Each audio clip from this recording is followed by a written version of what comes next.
Ok, pessoal, agora a gente vai falar sobre função do primeiro grau ou função afim. Ok, então, pessoal, vamos lá entender a definição sobre função do primeiro grau, ok? Chama-se função polinomial do primeiro grau ou função afim, qualquer função definida por, ou seja, ela vai de R em R. O que quer dizer isso? O domínio são todos reais e a imagem também são todos reais. E a forma canônica dela é y igual a f de x, que é igual a x mais b, onde o a tem que ser diferente de zero. Ou seja, o a não pode ser zero, porque senão ela deixa de ser função do primeiro grau, passa a se tornar uma função constante. Ok? Então vamos lá. Observação, olha. O gráfico de uma função do primeiro grau é uma reta, ou seja, é uma reta contínua. Quando a gente for fazer o esboço, né, do gráfico, a gente vai perceber que basta 2 pontos para a gente poder traçar uma reta. Tudo bem? Bem, a inclinação dessa reta, ela determina se essa função é ou não é decrescente. Claro que se o a for igual a zero, ela não é mais função crescente nem decrescente, e sim constante. Vamos lá. O coeficiente a é conhecido como coeficiente angular. É o que multiplica a variável principal, determina a inclinação do gráfico. Ou seja, tem dois tipos a comentar. Ó. Repare bem que quando a função for crescente, ou seja, ela só vai ser crescente se o a for maior que zero, isto é, se o a for positivo. Veja um exemplo. Ó. F de x é igual a 3x menos 15, ok? E a função vai ser decrescente se o a for negativo. Então, veja o exemplo. Ó. F de x é igual a menos 10x mais 18. Então, percebam que o a da primeira vale 3, então positivo, maior que zero, então logo ela é crescente. No caso, menos 10 já é menor que zero, então ela é decrescente. Conclusão, o a, que é o coeficiente angular, determina a inclinação, ok? Se é crescente ou decrescente. Bom, e tipos de função afim. Então vejamos, olha, tem uma função que é chamada linear, ou seja, f de x é igual a x. Repare bem que, nesse caso, o b é igual a zero. Então, essa função ocorre quando o coeficiente linear é igual a zero, isto é, o b. Dessa forma, os elementos do y e x são grandezas diretamente proporcionais entre elas. Quanto maior o x, maior o y, logo ela vai ser diretamente proporcional. Ok, então, agora vamos ver uma função chamada identidade. Repara bem que a função identidade, o f de x é igual a x. Se você comparar com a forma canônica, você percebe que o a é igual a 1 e o b, nesse caso, é igual a zero. Então, vamos lá. Quando temos o a igual a 1 e o b igual a zero, essa função afim se torna uma função identidade. Claro que ela vai ter sempre essa forma canônica, ok? Bem, temos a função linear, onde f de x é igual a x, e também temos a função identidade, onde o f de x é o próprio x, ok? Mas também tem uma função constante, isto é, quando o f de x é igual a b, ou seja, é o próprio coeficiente linear. Veja, dá para perceber que o a é igual a zero e o b é diferente de zero. Logo, é uma função afim, ela se torna uma função constante. Bem, sabe-se que a função linear e a função identidade, elas são funções do primeiro grau. Entretanto, a função constante, ela não é função do primeiro grau porque o a é igual a zero. Ok? Então, vamos lá. Vamos ver a taxa de variação. Numa função do primeiro grau, ou seja, numa função afim, o coeficiente a, que é o coeficiente anular, é associado com uma taxa de variação do y em função do x. O que quer dizer isso? Em outras palavras, se há 3 pontos no gráfico, um ponto A, um ponto B, um ponto C, é possível você calcular a taxa de variação, isto é, o A. Basta você fazer a variação entre os y e dividir pela variação entre os x. Ora, claro que para isso você tem que pegar 2 pontos. Por exemplo, se você pegar o ponto A e o ponto B, você faz primeiro a variação dos y e depois divide pela variação do x. Isto é, y2 menos y1 e x2 menos x1. Bem, se você for fazer entre o b e o c, então você vai pegar o y3 menos o y2 dividido por x3 menos x2.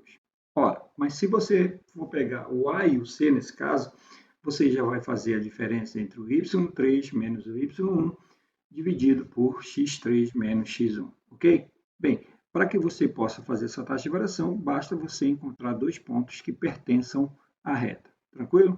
Então, vamos lá. Bora ver um exemplo. Imagine aqui um gráfico onde você consegue tirar tanto x como y.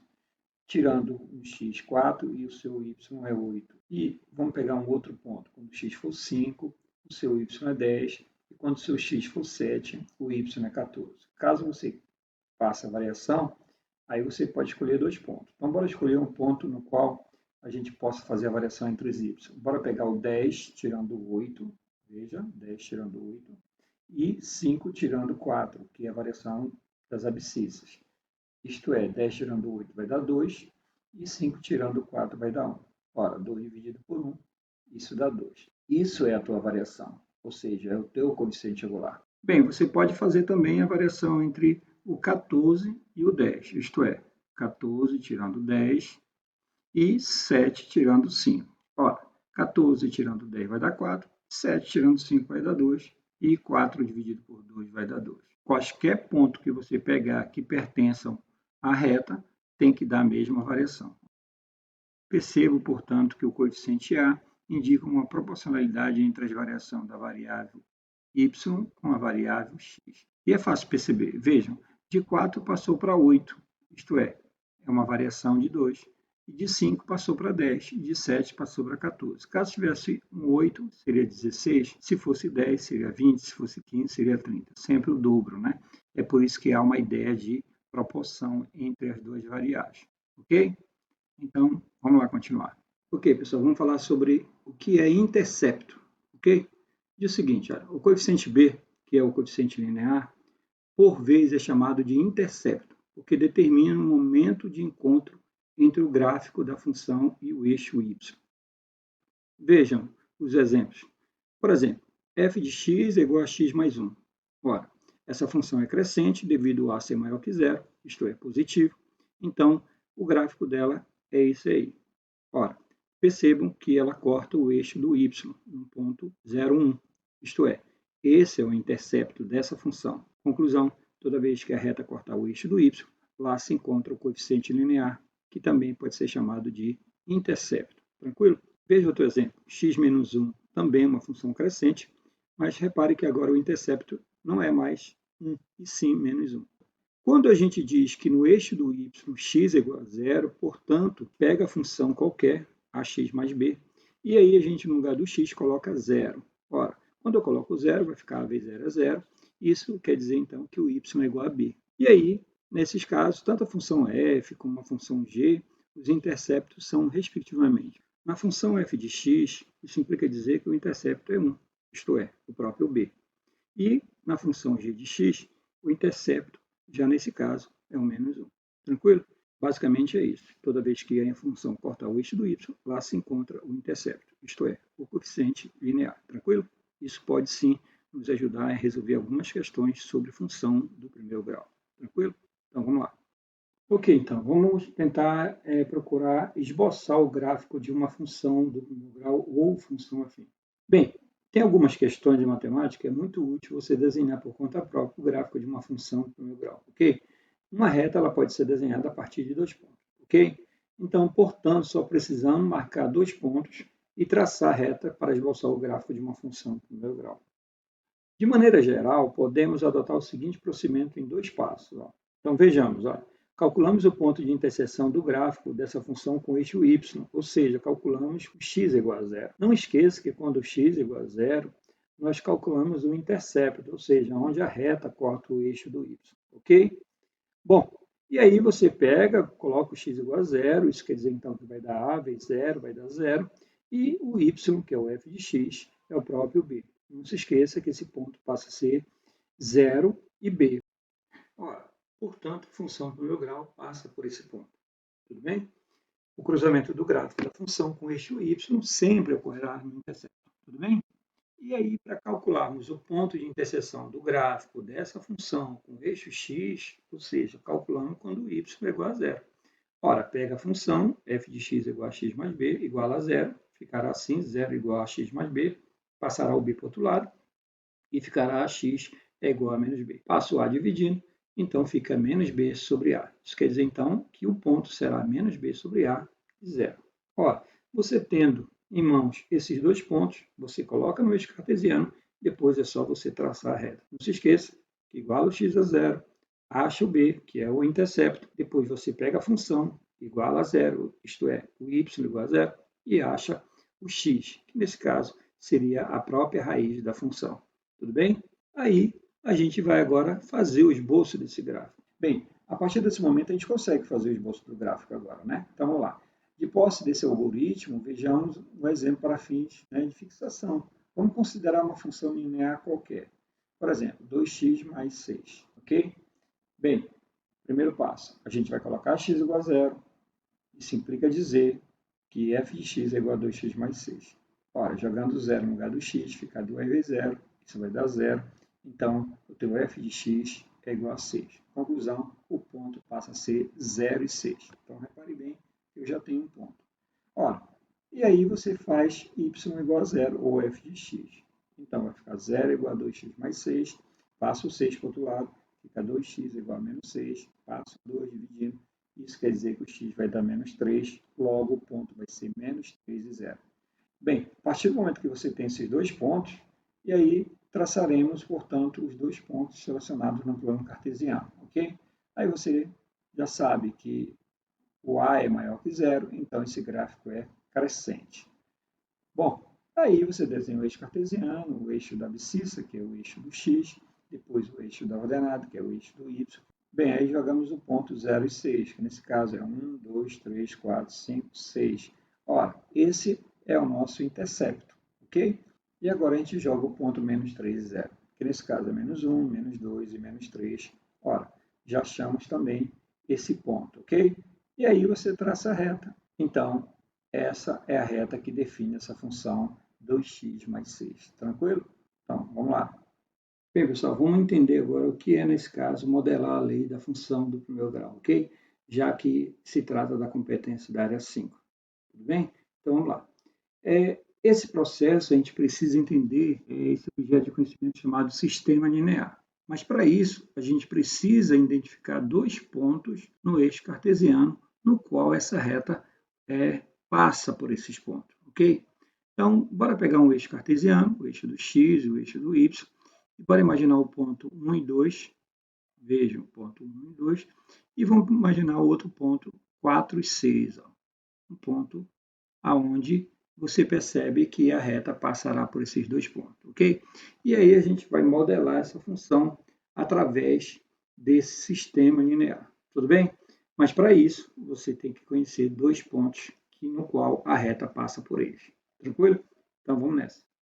Então, vamos lá. Concluímos que se a função é ax mais b e ela passa por esses pontos, é porque esses pontos pertencem à função, tudo bem? Então, vejamos, olha, esse ponto aí, nesse caso, é 1 e 2, já que a abscissa é 1 e a coordenada é 2, tranquilo? E aí você pega esse ponto, substitui na função, aonde tem y você substitui 2, e onde tem x você vai substituir 1, tudo bem? Então vai ficar 2 é igual a vezes 1 mais b, isto é, a mais b é igual a 2, tranquilo? E aí você pega o outro ponto no qual é 4 e 6. Vai fazer a mesma coisa, vai substituir. No lugar do y você vai substituir 6 e no lugar do x você vai substituir 4. Ora, então vai ficar 6 igual a vezes 4 mais b, quer dizer que 4a mais b é igual a 6.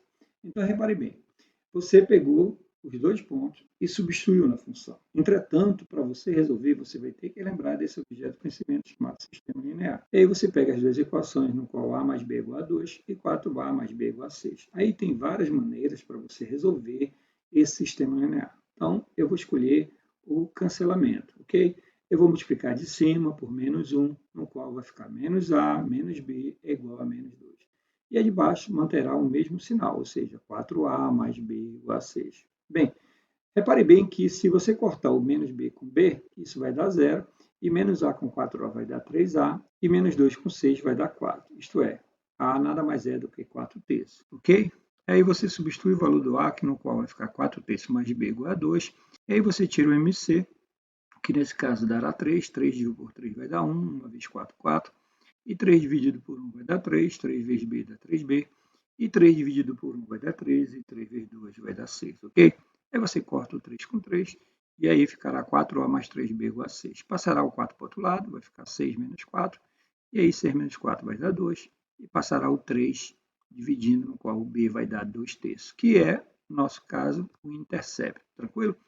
A partir do momento que você sabe que o A, que é 4 terços, e o B, que é 2 terços, você substitui na função no qual vai ficar 4 terços de x mais 2 terços, ok? Mas para que você entenda esse método, você tem que lembrar como é que resolve sistema linear, tudo bem? Vejamos então uma outra maneira de se modelar a lei da função do primeiro grau, ok? Semelhança de triângulo. Vamos lá. Vamos pegar o eixo cartesiano, ou seja, o x, o eixo do x, o eixo do y, no qual passa pelo ponto 1 e 2, ok? E também passa pelo ponto 4 e 6. Repare bem que eu estou pegando a própria função no qual a gente modelou também, só que por sistema linear. Tranquilo? Então, você deve pegar um ponto qualquer que pertença a essa reta. Então, por exemplo, eu peguei um ponto logo após o ponto 4 e 6, mas podia ser em qualquer posição. Tranquilo? E aí, você sabe que esse ponto vai representar todos os pontos da reta, isto é, ele é um ponto genérico. Entretanto, ele tem uma abscissa, que eu vou chamar de x, e ele tem uma ordenada, que eu vou chamar de y. Ok? E aí você passa uma linha paralela ao eixo do x, aí você percebe que formará dois triângulos retângulos. Ok? E aí você usa a ideia de semelhança de triângulo. Então, qual é a conclusão que a gente chega? Que o segmento y menos 2 é diretamente proporcional a 6 menos 2. Okay? Assim como x menos 1 é diretamente proporcional a 4 menos 1. Ora, x menos 2, x menos 2, 6 menos 2 dará 4, e x menos 1, x menos 1, e 4 menos 1 dará 3. Aí você multiplica cruzado, isso quer dizer que vai dar 3 vezes y menos 2 e 4 vezes x menos 1. Tranquilo? Bem, aí você faz o chuveirinho, 3 vezes y e 3 vezes menos 2, no qual vai dar 3y menos 6. E 4 vezes x e 4 vezes menos 1, que dará 4x menos 4. Ok? Ora, passo 6 para o outro lado, e aí dá 3y, que é igual a 4x menos 4 mais 6. 4x menos 4 mais 6, que dará mais 2. Ora, você passa o 3 dividindo, isso vai dar 4 terços de x mais 2 terços. Tranquilo? Aí, a gente modelou a lei através de semelhança de triângulos. Repare bem que deu a mesma lei, no qual a gente também modelou através de sistema linear. Tranquilo? Ok, então, agora a gente vai ver um outro processo através da geometria analítica. Ok? A gente vai pegar o próprio eixo cartesiano, no qual a gente já fez para semelhança de triângulo, e também sistema linear. E a gente vai pegar o próprio eixo cartesiano, no qual a gente já trabalhou tanto usando semelhança de triângulo como sistema linear. Vamos lá, então. Eixo do x e o eixo do y. E eu peguei o ponto 1, 2 e o ponto 4, 6. Tranquilo? E aí, a reta que passa por esses pontos, chamada de f de x, e a gente vai modelar. Ok? Então, vamos lá. Concluímos que, para que a gente possa usar a geometria analítica, a gente vai fazer um processo no qual é muito simples. Olha, traço, esse traço vai significar determinante, e aí você vai colocar o x e o y, que vai representar qualquer ponto da reta, ou seja, um ponto genérico, pega os dois pontos no qual a reta passa por ele. Tranquilo? Então vamos lá. O primeiro ponto que eu vou escolher vai ser 4 e 6. Então repare 4 e 6. E o outro ponto é 1 e 2. E aí você repete x, y, devido à regra, que é igual a zero. Ora, a gente coloca igual a zero porque esses pontos estão alinhados, tá? Ou seja, estão contidos na mesma linha. E aí você vai usar a ideia do determinante, no qual tem a principal, que você multiplica e não troca sinal. Então, x vezes 6 vai dar 6x, 4 vezes 2 vai dar 8, e 1 vezes y vai dar y. Não se esqueça que a principal não troca de sinal. E depois você multiplica a secundária, né, que é o inverso, ou seja, você vai trocar o sinal. Se der positivo, você coloca negativo, e se for negativo, você colocará positivo. Tranquilo? Então, x vezes 2 vai dar 2x, só que vai dar positivo, mas pela regra você troca o sinal, no qual vai dar menos 2x. E depois, 1 vezes 6 vai dar 6, você troca de sinal, vai dar menos 6. E 4 vezes y é 4y, então vai ficar menos 4y, que é igual a zero. Se você analisar, 6x com menos 2x vai dar 4x, e o y com menos 4y vai dar menos 3y, e 8 menos 6 dará mais 2, que é igual a zero. E aí você vai isolar o y, já que a gente quer colocar o y em função do x, tranquilo? E aí vai ficar menos 3y, que é igual a menos 4x, menos 2. Aí você multiplica por menos 1, no qual vai dar 3y, que é igual a 4x mais 2. Aí você vai passar o 3 dividindo, e dará 4/3 de x mais 2/3. Então, vejam, deu a própria lei no qual a gente já modelou através de sistema linear, através de semelhanças de triângulo e também agora através de geometria analítica. Tranquilo? E aí a gente vai ver mais um processo para que a gente possa também ter uma outra maneira de modelar a lei. Vamos lá, então. Esse processo chama-se taxa de variação e o intercepto. Conclusão, você vai calcular a taxa de variação e também vai precisar do intercepto, tranquilo? E aí a gente vai pegar o próprio eixo cartesiano, no qual temos x e y, e aí você vai pegar o ponto 1 e 2 de novo, e vai pegar o ponto 4 e 6. Então vejam que a gente vai modelar a mesma função que foi chamada de f de x. Bem, como é que a gente faz? Primeiro passo, a gente tem que achar os pontos, que é o 4 e 6 e 1 e 2. Aí você vai achar a taxa de variação, ou seja, o coeficiente angular. E aí é a variação do y dividido pela variação do x. Bom, a variação do y, fazendo, vai ser 6 tirando 2, que vai dar 4. E aí você vai fazer a variação do x, que é 4 menos 1, no qual vai dar 3. Ora, substituindo, você percebe que vai dar 4/3. Então vejam que eu consegui achar a taxa de variação. Bem, pessoal, aí agora a gente vai achar o intercepto. Mas se você fizer uma análise do gráfico, você percebe que a reta corta o eixo do y, mas a gente não consegue dizer quem é o B nesse caso, tranquilo? Então você vai precisar de um ponto e da taxa de variação. Bom, um ponto que você pode pegar é tanto 4 e 6 ou 1 e 2. Nesse caso eu peguei 1 e 2. E você vai pegar a taxa de variação e vai substituir na lei, onde você tem o y, que no caso é 2, você tem o x, que no caso é 1, e você tem o a, que nesse caso é 4/3. Ao substituir ficará assim, ó, 2 é igual a 4/3 vezes 1 mais b. Ora, 4/3 vezes 1 vai dar 4/3, e aí você resolve da seguinte maneira. Passa o 4/3 para o outro lado, vai ficar 2 menos 4/3, e aí você não precisa tirar MC, porque isso é um número misto, né? 3 vezes 2 é 6, menos 4 dá 2, ou seja, dará 2/3. Tranquilo? Ora, conclusão, você tem agora a taxa de variação, que é 4/3, e você tem o intercepto. E aí você substitui na lei, no qual a função ficará 4/3 de x mais 2/3. Tranquilo?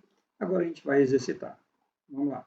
Ok, pessoal. Segundo texto diz o seguinte, olha, para a situação descrita, qual o valor do preço de equilíbrio? Entretanto, a gente precisa ler esse texto, ok? Para a gente compreender melhor tal situação. O que diz? Olha, suponha que as quantidades de oferta e de demanda de um produto sejam respectivamente representadas pelas equações, isto é, QO, que é a quantidade de oferta, que é menos 20 mais 40P, e QD, que é a quantidade de demanda, que é 46 menos 2P.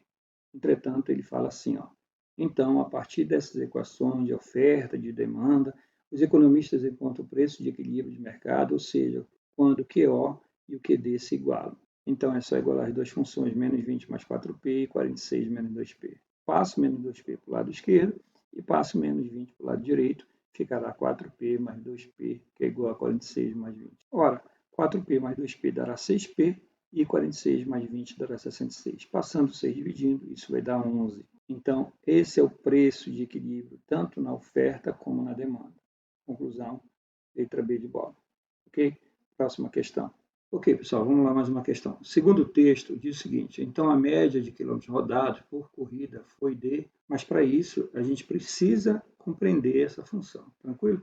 Então vamos ler o texto. Diz o seguinte, olha, o valor total arrecadado R em um dia é função da quantidade total de X de quilômetros rodados percorridos. Ou seja, e é dado por essa fórmula, aonde ele diz que é R de X igual a X mais B. Ora, a gente vai ter que achar o A, que é o coeficiente angular, ou a taxa de variação, e o B, que nesse caso é o coeficiente linear, ou o intercepto, ok? E aí ele fala assim, ó, em que A é o preço cobrado por quilômetro. Ora, o preço cobrado por quilômetro, segundo o texto, é R$ 2,00 por quilômetro rodado. Então, o A vale 2, tranquilo?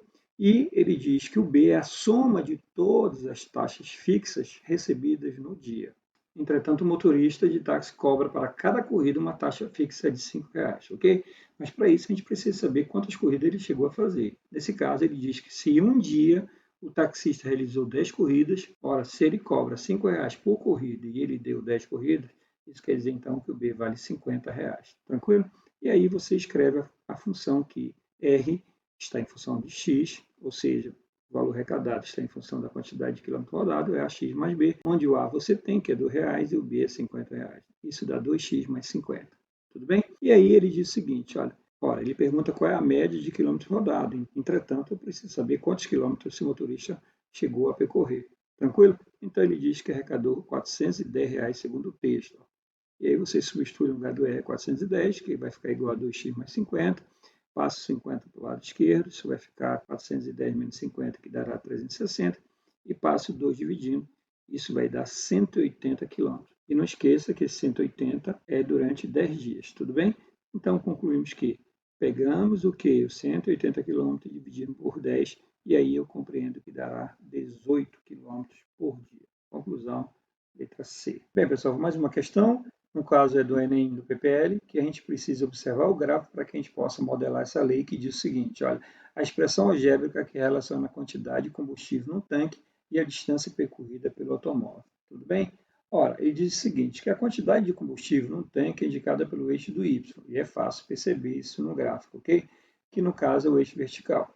E a distância percorrida pelo automóvel, que é indicada no eixo do X, que é no eixo horizontal. Tranquilo? Então, é possível sim a gente modelar essa lei através do gráfico. Ora, usando qualquer um daqueles processos no qual a gente já chegou a falar, que é o sistema linear, ou pelo processo de geometria analítica, ou semelhança de triângulo, ou pela taxa de variação e o intercepto. Veja, também é possível a gente fazer pelos pontos. Por exemplo, olha, esse valor 50 que está no eixo do y, isso implica dizer que quando o x é igual a zero, o y é igual a 50. Ok? E esse valor 500 quer dizer que quando o x é 500, o seu y vale zero. Ora, a partir desses dois pontos, 0, 50 e 500 e 0, eu consigo dizer qual é a melhor alternativa. Então, pessoal, percebo que quando eu jogar x igual a zero, o y tem que dar 50. Ou seja, eu vou jogar 0 na letra A, depois vou jogar na letra B, C, D e E. Repare bem que menos 10 vezes 0 vai dar 0, e aí vai dar 500, que não é verdade, né? Está dizendo que tem que dar 50, então isso é falso. E jogando 0 na letra B, vai ficar 0 dividido por 10, que vai dar 0, conclusão vai dar 50. Então isso, por enquanto, pode sim ser a lei que expressa esse gráfico aí. Jogando 0 na letra C, vai ficar 0 dividido por 10, que vai dar 0, e vai dar 500, então isso é falso. Na letra D, jogando 0, vai dar 0 dividido por 10, vai dar 0, isso vai dar 50. Então também poderá ser resposta. E jogando 0 na letra E, vai dar 0 dividido por 10, vai dar 0, vai dar 500, então é falso. Ora, agora, se eu jogar 500, vai ter que dar y igual a 0. Então, se você jogar 500 na letra B, menos 500 dividido por 10 vai dar menos 50, e menos 50 mais 50, isso vai dar 0, isso é verdadeiro. Conclusão, essa sim é a sua alternativa, ou seja, é a alternativa B. Mas se você tiver em dúvida, joga na letra D. 500 dividido por 10 vai dar 50, 50 mais 50 vai dar 100, que não convém porque tem que dar 0. Então, isso é falso. Bem, a resposta seria menos x sobre 10 mais 50. Isso quer dizer letra B de bola, ok? Próxima questão.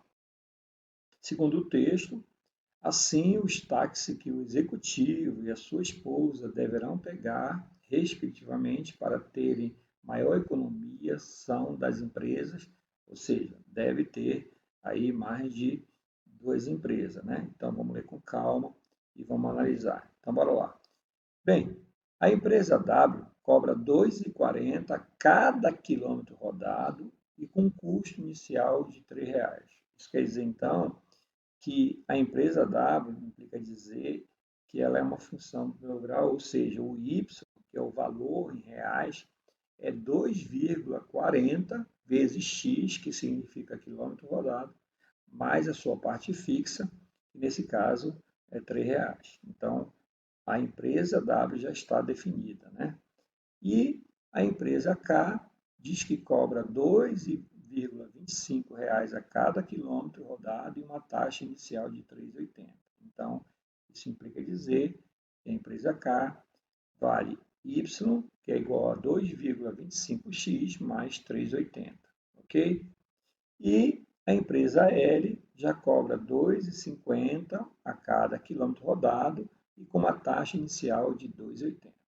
Ora, isso implica dizer que a empresa L vale 2,50 vezes X mais R$ 2,80, ok? Isso quer dizer que se ele andar 10 km, Aí eu analiso na empresa W, na empresa K e na empresa L qual é a melhor opção, ok? Bem, pessoal, a gente vai ter que analisar tanto o executivo quanto a esposa, né? Quantos quilômetros cada um chegou a andar, ok? Um executivo está saindo de casa e vai de táxi para a reunião, que é matematicamente 5 quilômetros do ponto do táxi. Vejam, nesse caso, o executivo ele só vai percorrer 5 quilômetros. E o que a gente deve fazer agora? A gente deve substituir esses 5 quilômetros em cada empresa, que nesse caso é a empresa W, a empresa K e a empresa L, para a gente avaliar qual é a melhor opção para ele, ok? Então, bora lá. A empresa W, nesse caso, veja, eu substituí no lugar do x 5, então vai ficar 5 vezes 2,40 mais R$3. Ora, 5 vezes 2,40, isso vai dar R$12. R$12 mais R$3, isso matematicamente vai dar R$15. Então, na empresa W, ele gastará R$5, ok? Bom, na empresa K, eu vou fazer a mesma coisa, vou substituir o x, que vale 5, então vai ficar 2,25 vezes 5 mais 3,80. 2,25 vezes 5, isso vai dar 11,25. 11,25 mais 3,80, isso vai dar 15,05. Mas ainda tem a empresa L, que nesse caso é 2,50 mais 2,80. Se eu substituir 5, então vai ficar 5 vezes 2,50, isto vai dar 12,50, isso vai dar R$15,30. Então vejam, bem, a partir desse momento a gente já pode avaliar a esposa, né? Bom, a esposa sairá do hotel e irá para o porto, que fica a 15 quilômetros do ponto de táxi. Ou seja, a esposa, x é igual a 15 quilômetros. E a gente vai fazer a mesma coisa que a gente fez com o executivo, substituir em cada empresa, ou seja, em cada função, né? A empresa W, que nesse caso é 2,40x mais R$3, ao substituir o 15, vai ficar 15 vezes 2,40, que isso matematicamente vai dar R$36, e adicionando com R$3 vai dar R$39. Então, percebam que nesse caso a empresa W gastará R$39, né? E aí a gente vai fazer agora para a empresa K, que nesse caso é 2,25x mais 3,80. Ao substituir o 15, no lugar do x, vai ficar 15 vezes 2,25, que isso vai dar 33,75. E nesse caso vai dar R$ 37,55. Bem, se fosse apenas essas duas empresas, nesse caso seria a mais econômica a empresa K. Mas lá falta a gente avaliar a empresa L, né? Que nesse caso a empresa L é 2,50x mais 2,80 centavos. Isso quer dizer que 2,50 vezes 15 vai dar R$ 37,50. Adicionando, isso vai dar R$ 40,30. Concluímos que as empresas mais econômicas, nesse caso, para o executivo, né, é, sem dúvida, a empresa W, ok? Porque gastará apenas R$ 15. Em compensação, a esposa, a melhor opção, nesse caso, seria a empresa K. Bem, então, as melhores empresas são W e K. Só pode ser a alternativa B de bola. Veja, mais uma questão no qual a gente precisa modelar a lei da função do primeiro grau, ok? Segundo o texto e observar a tabela, diz o seguinte, de acordo com os dados apresentados, a relação entre y e t é dada por... Ora, a tabela mostra a altitude y de uma aeronave registrada pela torre de controle t minutos após o início do procedimento de pouso. Ou seja, quando o tempo for 0 minutos, a altitude é 10.000, quando for 5 minutos, 8.000, quando for 10, 6.000, quando for 15, 4.000, quando for 20, 2.000. Bem, se a gente usar o processo através dos pontos, também vai ficar muito mais fácil de resolver, ok? Então, por exemplo, olha, ele diz que quando for 0, ou seja, quando o tempo for 0, o y vai ser 10.000. Isso quer dizer, então, que qualquer uma dessas funções, quando eu jogar t igual a 0, vai ter que dar 10.000. E ele diz também que quando for 5 minutos, isso dará 8.000. Claro que aqui fica a sua escolha de você pegar qualquer ponto, desde que pertença à reta. Tranquilo? Você podia, sim, pegar o 10 e 6.000, o 15 e 4.000 e o 20 e o 2.000. Bem, jogando t igual a 0 na letra A, vai ter que dar 10.000. Ora, jogando 0 na letra A, vai dar Menos 400 vezes 0 vai dar 0, então isso não é verdade, isso é falso. Jogando a letra B, menos 2.000 vezes 0 vai dar 0, isso também é falso. Na letra C, jogando 0 vai dar 400 vezes 0 vai dar 0, isso vai dar 8.000. Isso também é falso, porque teria que dar 10.000. Jogando a letra D, jogando 0 também, isso vai dar 0 vezes 400 vai dar 0, vai dar 10.000, então poderá sim ser resposta. E a letra E também, jogando 0, vai dar 2.000 vezes 0 vai dar 0, isso vai dar 10.000. Entretanto, deveremos jogar t igual a 5, isso y vai ter que dar 8.000. Ora, jogando 5 no lugar do t, 400 vezes 5 vai dar 2.000, e 10.000 tirando 2.000 vai dar 8.000, e bate o que está dizendo, logo, isso é verdade. E aí fica aquela mesma pergunta. Caso você esteja em dúvida, jogue também na letra E. 2.000 vezes 5 vai dar 10.000. 10.000 menos 10.000 vai dar 0. Isso não é verdade. Tranquilo? Então, isso é falso. Então, a resposta só pode ser 10.000 menos 400t, letra D de dado. Ok? Até a próxima, pessoal.